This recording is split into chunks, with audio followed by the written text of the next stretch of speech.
retail cannabis sales can increase the amount of monies that we have coming into our city. They can also drive sales tax revenues.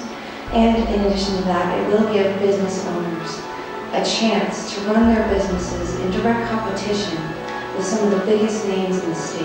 I just want to let you know that all the dispensary owners that are even able to do the Amendment 64, like going to that, it's terribly, terribly expensive.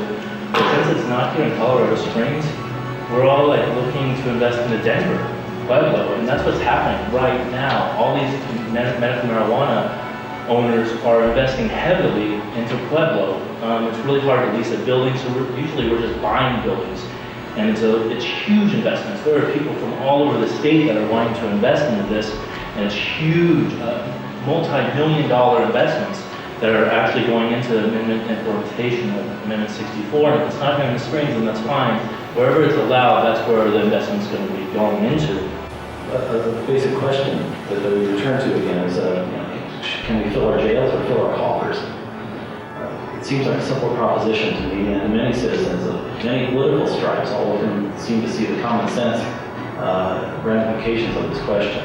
And it seems easier still to make that call when the proponents of retail marijuana are coming to you in a spirit of open cooperation to try to find out what the prudent path to regulation is, which is exactly what voters of the city said they wanted in 2012. I hope that the ladies and gentlemen of this council will seize the opportunity and do the right thing.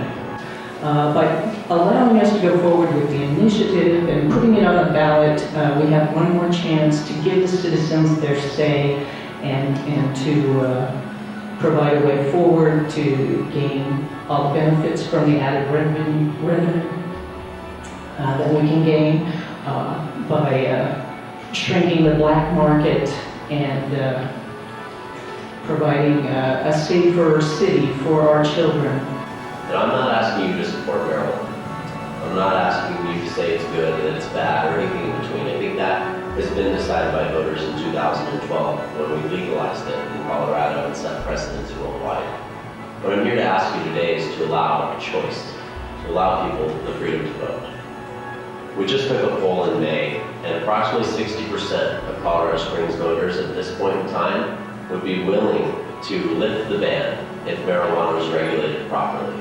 That's a clear, strong signal. But a lot of the objections we had last year didn't quite pan out. A lot of speculation and concerns we had that made us stop on this issue in July. We said we didn't want to be first. We don't know what's going to happen. We thought the sky might fall. I think Sean Page told you we thought the same thing about medical marijuana. But it didn't turn out that way. In fact, Denver just saw a 52% reduction in homicides year end to year end. Because you have less product on the streets where people are trying to protect it with guns. This is the Al Capone days going away. Millions of dollars in new tax revenues, economic stimulus. South Pace is a very happy county commissioner, putting new money into law enforcement as well as repairing roads and bridges. And we've had thousands of new visitors to Colorado. A really huge tourism factor, bigger than a stadium maybe downtown, is that we face a dilemma today in Colorado Springs. It's raining outside, where's our stormwater infrastructure? We've got rocks and boulders that could blend into our house. If it's snowing, why isn't my street plowed? If it's sunny, why can't I use the bathroom in the park? And if it's foggy, why am I hitting so many potholes? So this is certainly the dilemma you hear in every single town hall. And guys, if revenue's flat, we can only do two things.